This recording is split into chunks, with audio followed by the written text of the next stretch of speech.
Hello and welcome to Conscious Living with me, Lauren Polly, the place to be to expand your living and become the you that you've always wanted to be. I'm happy that you are tuning in today to talk about how to declutter your physical space to then declutter your inner space. It is a fascinating thing to start looking at being embodied.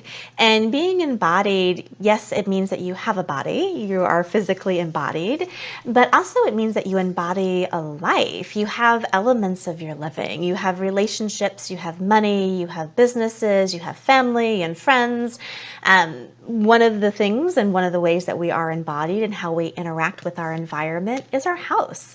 It's our physical possessions that we actually have around us. They are an outward expression of our inner state a lot of times, or have the ability to impact our inner state based on how we take care of them.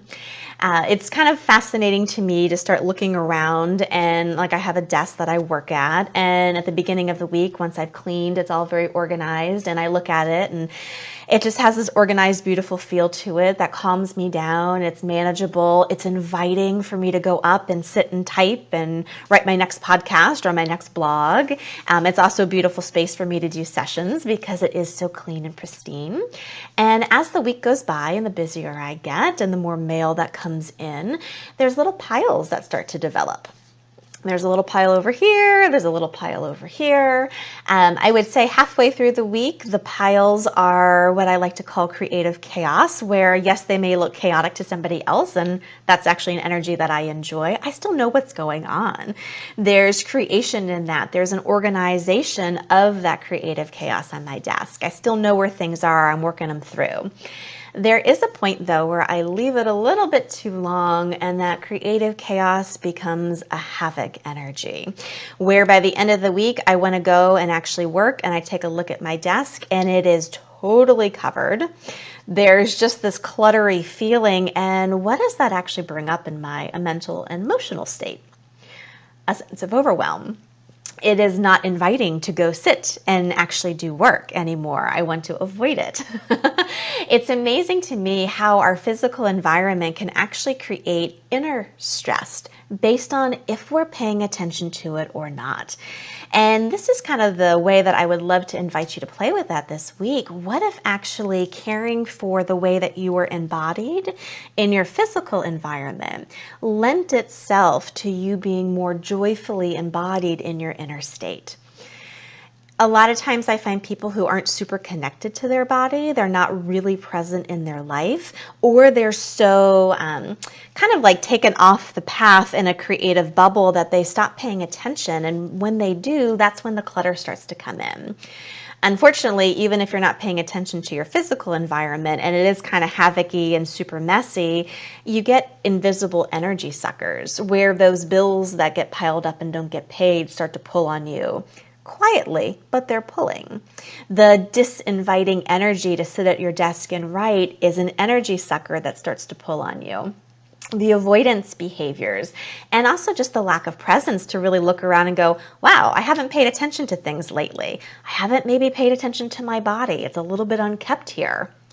Okay, maybe I should change that. Actually adds a lot to your inner space as well. So this is one thing I would love to invite you just to play with this week. Yes, you don't have to become like pristine, like someone could come in with a white glove and wipe down and no dust would be found. It doesn't have to be that. You also don't have to organize it in a way like anyone else would. Like I said, I've got my creative chaos. It works for me, and it's still an inviting energy to play with.